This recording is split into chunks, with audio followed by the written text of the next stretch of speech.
Привет, мои дорогие. Ну что, у нас воскресенье было такое насыщенное на самом деле, потому что, насыщенное на переговоры, на всякие вбросы, события и так далее. Сводок по фронту там совсем чуть-чуть, я бы не делал акцент на этом, потому что все-таки в воскресенье люди отдыхали. Я думаю, военные также отдыхали, но и те, кто там чертят карты и собирают эти сводки, скорее всего, также отдыхали, потому что их практически нет. Но был день плодотворный в Женеве, потому что там проходили два раунда переговоров.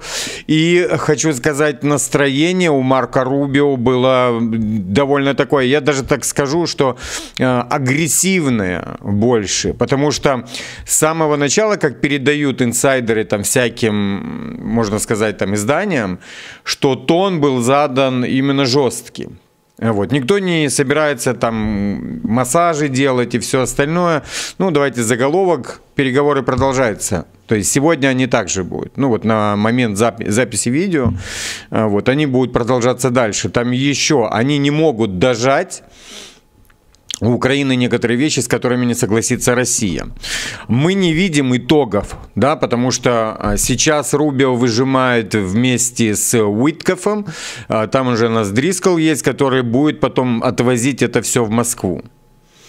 Понимая всю ту ситуацию, которая на фронте. То есть Уиткофа отправлять не будет, потому что на него начинают набрасываться и начинают его в чем-то обвинять, поэтому отправят, он с договорничками с Путиным и так далее. Хотя Уиткофу нравится там и по фамилии, я даже скажу, что это русская фамилия еще царских времен. Так что он быстро находит контакты, и они против этого. Поэтому Келлога снимают, и ставят этого Дрискла, который лучший друг Венса, можно так сказать. Не лучший, я имею в виду проверенный друг Венса, который Трампу не будет теплые ванны заливать, потом окажется, что всему хана. Но есть всякие вещи, которые нам также надо замечать, я имею в виду, которые европейцы пытаются делать. Дорогие мои, обязательно подписываемся смелее, потому что забываем подписываться. Надо подписываться. У нас ресурс в 1,5 миллиона постоянных зрителей, и все больше у нас уже где-то 64-65% подписчиков, которые смотрят видео. Я смотрю по статистике, надо увеличивать это количество до 100%, поэтому тем 1,5 миллиона постоянных, которые не подписаны, пожалуйста, подписывайтесь, дорогие мои, это очень важно, очень, потому что я хочу получить возможность аудио делать. Есть сервисы специальные, они, конечно, дороговаты, но в любом случае для того, чтобы расширять аудиторию западную, я имею в виду европейскую, понятно, американцы с нами, это так, но хотя бы для них тоже, чтобы было доступно, понятно, там 4-5 языков, которые бы мне хотелось в аудио. Ой-ой-ой-ой-ой.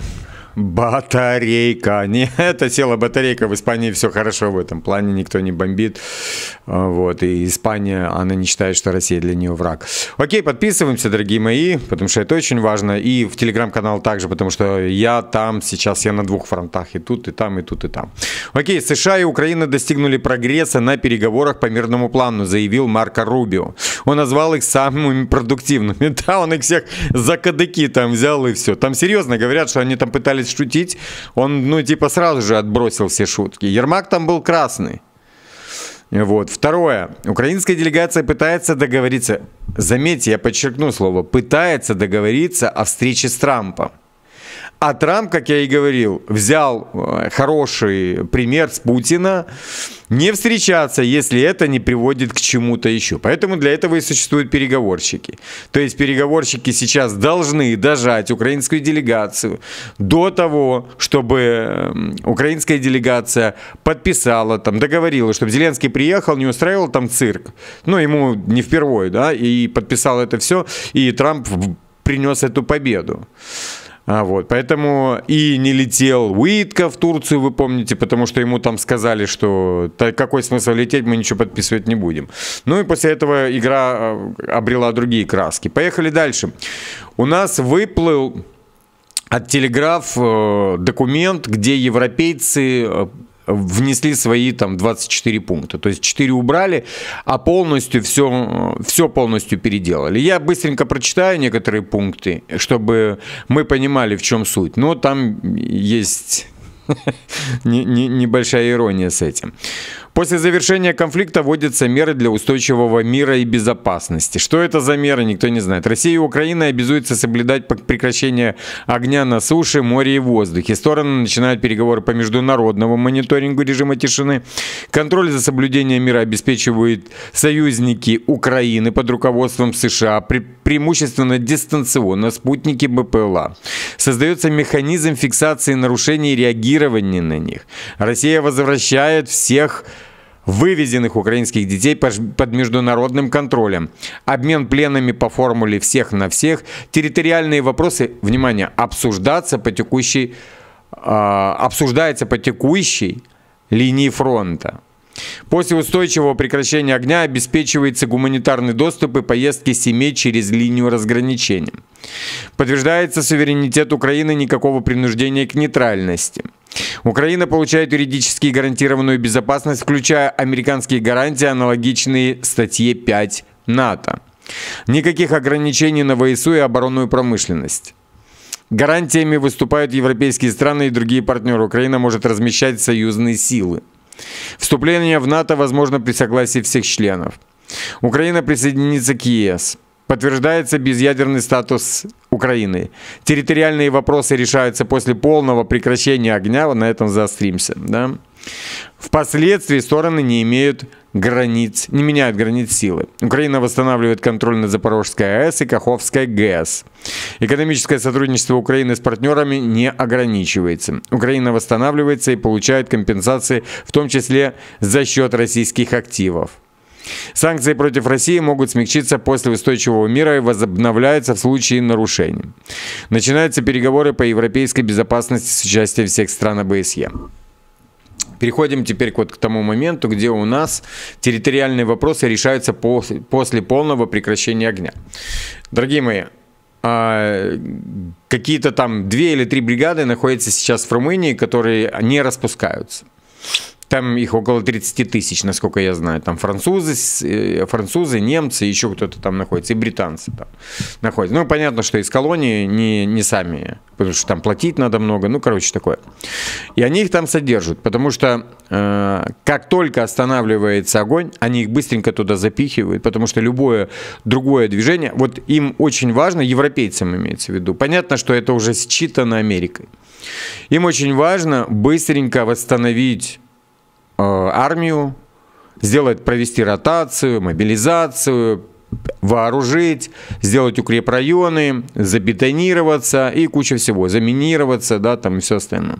Поэтому они все, что касается территориальных уступок, переносят уже после этого. То есть это их план. Но есть одно но. Рубио сказал, он даже его не знает, он даже не слышит, что он не слышал, что он есть в природе. Поэтому это их иллюзии, которые они могут оставить при себе. Но это иллюзии британские, чтобы мы понимали. Поехали дальше. Достичь договоренности к обозначенному Трампу крайнему сроку маловероятно, считает канцлер Германии. Его точно никто не спрашивает. Сейчас они получили задачу. В субботу и воскресенье Рубио, у которого другой часовой пояс, работает за 8. И сегодня он также будет работать. То есть в понедельник у него также работа не останавливается. Какой-то сраный очкарик будет рассказывать про успеют, не успеют. Не успеют – ваши проблемы. Действительно, Трамп скажет, ну и все, окей, я оружие давать не буду, воюйте. Воюйте без меня. Они, дорогие мои, пытаются сейчас подменить американские военные, там, секретные разведывательные данные кем-то другим. И есть ощущение, что они специально вот в этом плавают и тянут. Ну, как вот, мне кажется, их заряжают бриты, да, на это. Ну, типа, ведись на поводу у Трампа до того момента, пока мы не подменим возможность, да, разведданных. Умеров говорит, что текущая редакция мирного плана отражает большинство ключевых украинских приоритетов. Ну и также сегодня Трамп ругал по поводу того, что они слили, то есть администрация Трампа ругала, что украинская сторона при получении этих документов слила эти документы в СМИ, После этого Зеленский там очень долго извинялся, и Рубио, это первая его речь была, да, первый его спич там был по поводу именно этого. И он там на этом сделал там акценты, что типа, ребята, это не детские игры, ну типа квартал кварталом, а это не квартал. Руководство Украины не выразило никакой благодарности за наши усилия, а Европа продолжает покупать нефть у России. Это заявил Трамп сегодня. Но после этого сразу же пошла реакция, дорогие мои. Вот. Зеленский сразу же отреагировал на это. Лидерство Соединенных Штатов важно. Мы благодарны за все, что Америка и президент Трамп делают ради безопасности и сохраняют максимальную конструктивность, заявил Зеленский. Сразу же после этого. То есть там буквально прошло какое-то время. И он сразу же об этом заявил. Окей, гуляет новость, да, какая-то там девочка плачется вовсю по поводу того, что массово идет депортация украинцев из Америки. На самом деле это ложь, это вброс. Может, ее мужа там взяли по какой-то криминалке, уголовке, и его отправляют обратно. Не забываем подписываться, дорогие мои. И она начинает это все рассказывать. Ну, мне кажется, это вброс, потому что я своим друзьям в Америку позвонил, они мне говорят, что нету ничего. Ну, типа, нормально все там по документам, все легально у кого. Но с моей стороны я бы хотел, чтобы вот этих майданутых вышвырнули, вернули обратно туда. Потому что защищать границы 91-го года, сидя в Америке и бегая обмотанными флагами возле там резиденции Джей Ди Венса или где-то там, куда едет Трамп, понимаете, на родину, там защищаете. А то они, вот сегодня, да, там выложили вот прикольный да, там маршрут патриота. Вот смотрим, да, то есть его останавливает ТЦКшник, а он ему показывает резерв плюс, а ТЦКшник говорит, да мне до одного места твой резерв плюс, быстренько в бус, поехали. А тот от него текает. Потом речка Тиса, через нее он приплывает уже там в Румынию, да, потом он где-то чилит, а потом уже переобувается. И начинает вот это на компьютере писать там с флагами Украины и портретом Бандеры, да, что типа переговоры нам не нужны и так далее. Вот такое, да, нужно со всех стран отправить в Украину. Потому что если ты расписываешься за Украину, то будь добр, сиди в Украине. Вот здесь вот таких конченых в Испании очень много. И я их лично знаю. Они там сидят, топят за Украину.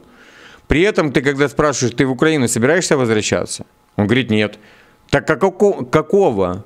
Все, отпусти ее, дорогой. Все, отпускай эту страну, она уже не твоя. Если ты в нее не собираешься возвращаться, ты уже никто этой стране. Все, забудь про нее. Не надо этого делать, потому что, ну, выглядит очень не очень. Вот таких вот, если бы Трамп отправил, да, или хотя бы список собрал, кто там митинговал против него, бегал с украинскими флагами, вот я думаю, порадовались бы все те украинцы, которые этого не делают никогда.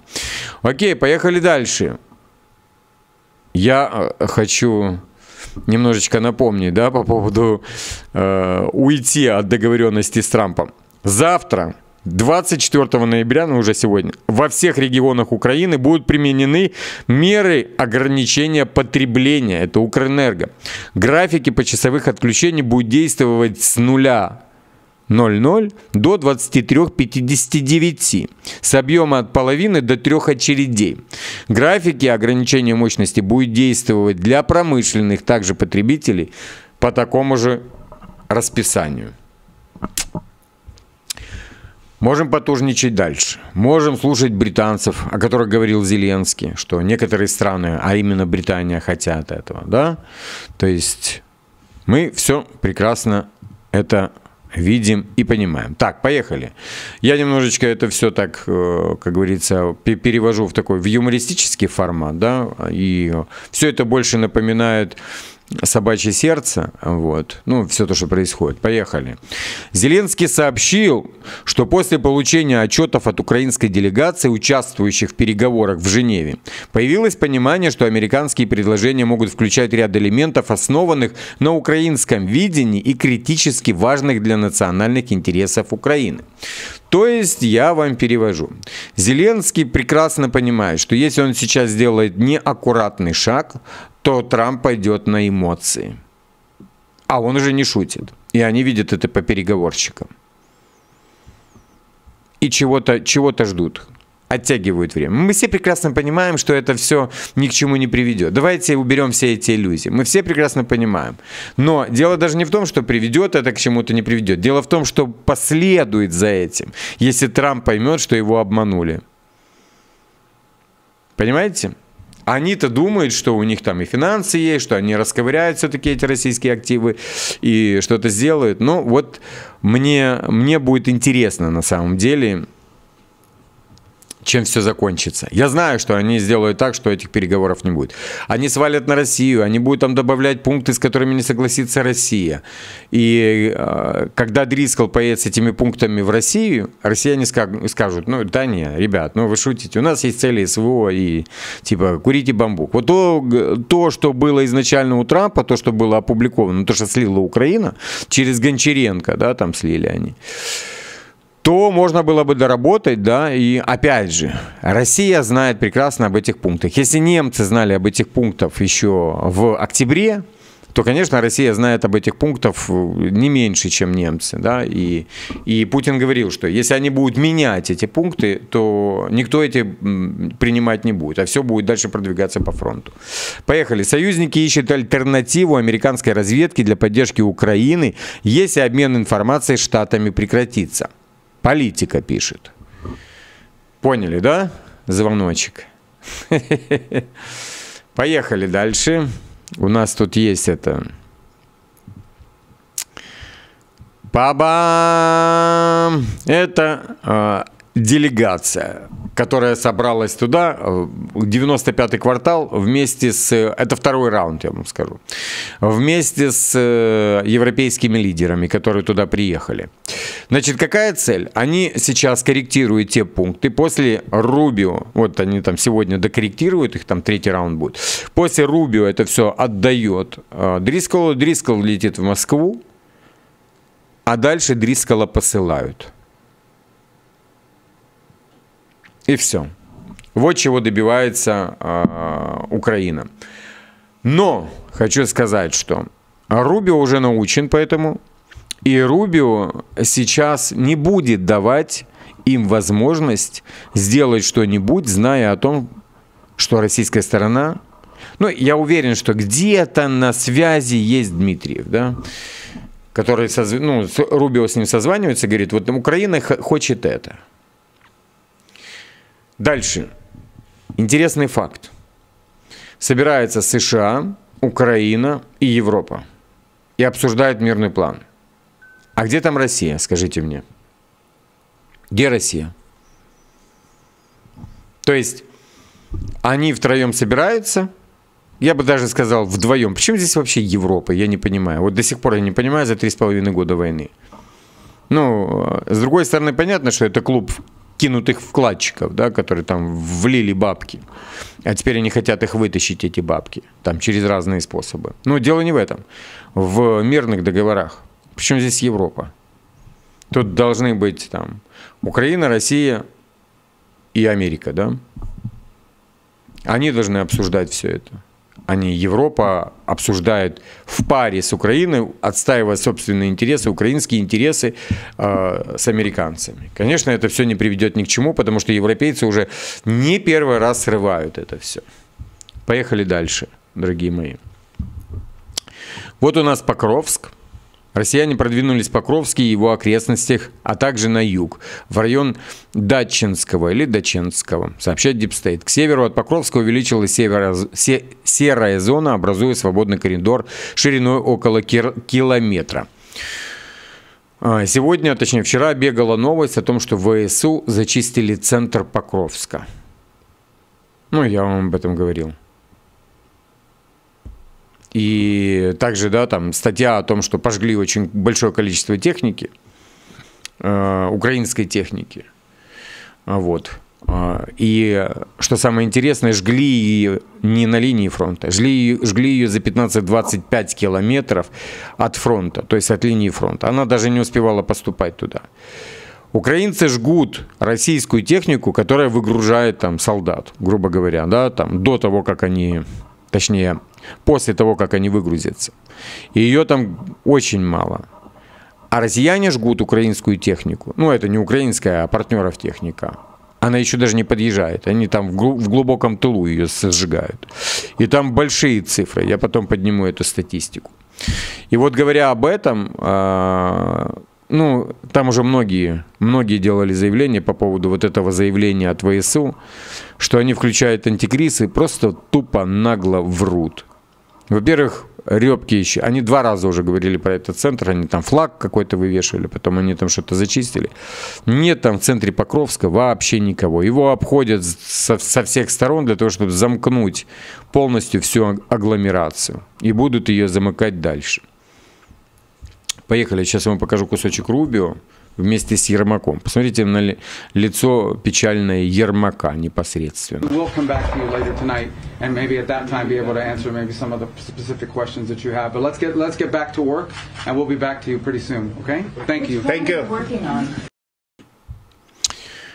Он сказал, что мы пошли дальше работать, и я вернусь к вам с более другими новостями. Ну, лицо у Ермака совсем не позитивное. Потому что, ну, уже никто в детский сад с ними не играет. Ну, вот достижение ВСУ за 25 год. 161,5 тысяч уголовных дел по СЗЧ. То есть мы берем 22 год. Там у нас 3,7 тысячи. Дальше у нас идет 23 год. 12,6 тысяч. 24 год. 42 тысячи уголовных дел. 25 год 161,5 тысячи уголовных дел по СЗЧ. То есть люди бегут. То есть это не тренд.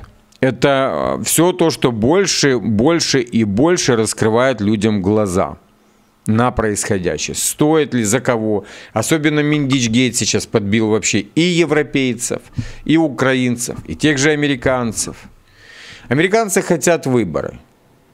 Они хотят убрать этого Зеленского, поставить кого-нибудь своего, который более управляем не европейцами и бритами, да, а именно управляем штатами. И при этом сделать какую-то там, не знаю, какую-то вернуть, да, там торговлю с Россией, можно так сказать.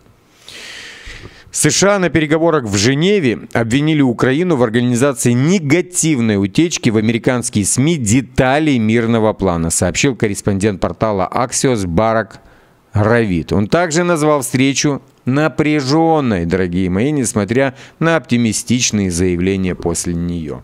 Когда, понимаете, им порвали там все места, которые только можно было, им нужно было какое-то лицо сохранить. Но как мы видим прекрасно, да, по лицу Ермака, что разговор был очень серьезный. Все настроены серьезно. Обычно они там отшучиваются и так далее. Вот это уже второй раунд переговоров. У нас тут уже европейцы присоединились к этим переговорам. Рубио с Уиткофа. Понятно, что Ермак, он глава делегации украинской. Варьё, да, стал делегацией. Главой делегации. Переговоры в Женеве продолжатся завтра, заявил Марко Рубио. Госсекретарь Марко Рубио, выйдя поздно вечером, BBC пишет, в воскресенье в Женеве к журналистам лаконично сообщил, что работа делегации над мирным планом продолжится завтра. Рубио добавил лишь, что работа над этим планом продолжалась 3 недели, а последние 4 суток значительно ускорилась. Госсекретаря США спросили о контрпредложениях Британии, Германии и Франции, о которых написали в воскресенье агентство Reuters и газета «Телеграф». Но Рубио ответил, что он их не видел никакого альтернативного европейского плана. Так что, дорогие мои, на этом я скажу, что у нас это все новости. Мы следим. И если кто-то хочет более оперативно получать информацию, это в телеграм-канале. В моем ссылка есть под каждым видео на телеграм-канал, и там идут оперативно новости по происходящему, потому что на сегодняшний день это самая важная тема.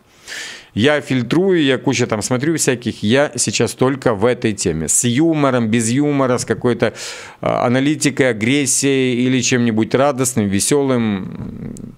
Но тема одна сейчас. К чему это все приведет? У нас на самом деле эта тема объединяет в себе все, что происходит на фронте, и все, что происходит непосредственно там, на вот этих переговорах, потому что это очень важно. Я еще раз хочу сказать, Зеленский разыграл не ту карту, не тот спасательный круг он взял.